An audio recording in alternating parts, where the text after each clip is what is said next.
नमस्कार दोस्तों, स्वागत है एक बार फिर से हमारे चैनल में।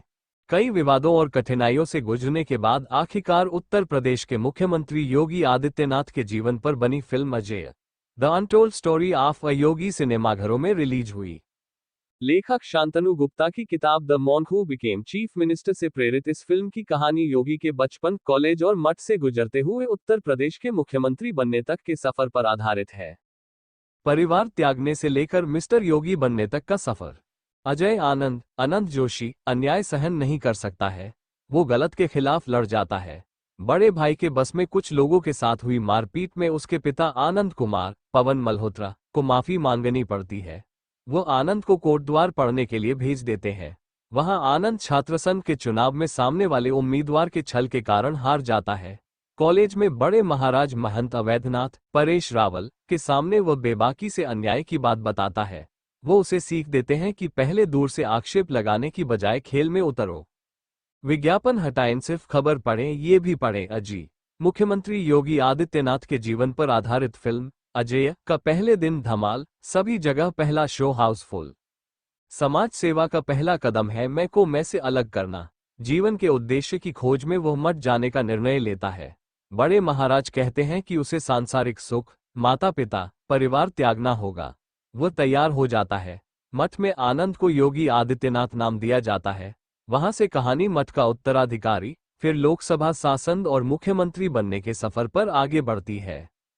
सुपरहीरो न बनाकर दिखाई साधारण व्यक्ति की कहानी जब किसी के जीवन को फिल्म में ढाला जाता है तो उसका महिमामंडन करने के चक्कर में फिल्म एक तरफा लगने लगती है।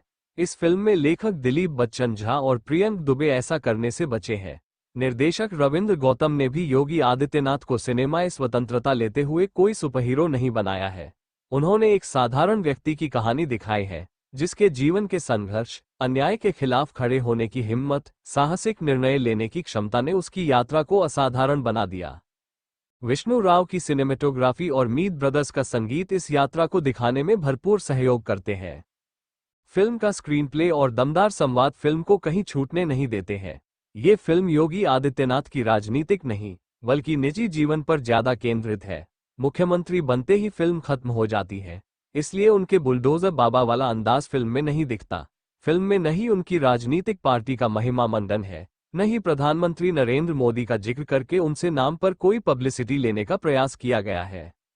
योगी आदित्यनाथ के निडर स्वभाव को दिखाती है फिल्म। न्याय बराबरी का होना चाहिए, उद्देश्य भयमुक्त समाज का, उद्देश्य एक रामराज्य का। बाबा आते नहीं प्रकट होते हैं जैसे संवाद से योगी आदित्यनाथ के निडर और हार न मानने वाले स्वभाव को दिखाने के लिए फिट बैठता है। प्रधानमंत्री का नारा एक रहोगे तो सेफ रहोगे जैसे संवादों को जोड़कर फिल्म को प्रासंगिक बनाया गया है। अंतम जोशी की आवाज और अंदाज दोनों ही उन्हें इस फिल्म के लिए सही कलाकार साबित करता है। आनंद से योगी आदित्यनाथ तक के सफर को अनंत अपने अभिनय से यादगार बनाया है। बाहर से सख्त, भीतर से नर्म और खुददार पिता की भूमिका में पवन मल्होत्रा जचते हैं। मां की भूमिका में गरिमा विक्रांत सिंह ने बेहतरीन काम किया है। शांत लेकिन दमदार निर्णय लेने वाले बड़े महाराज की भूमिका में परेश रावल जीवन में गुरु की अहमियत समझा जाते हैं। पत्रकार की भूमिका में दिनेश लाल यादव का काम अच्छा है, लेकिन वह हमेशा योगी आदित्यनाथ के साथ क्यों रहते हैं उसका कारण समझ नहीं आता। प्रभावशाली व्यक्ति मुश्ताक अहमद के रोल में राजेश खट्टर की भूमिका स्पष्ट नहीं है, जिसकी शेरों जैसी चाल, बाबा बैठ गए, गाने कहानी को आगे बढ़ाने में मदद करते हैं।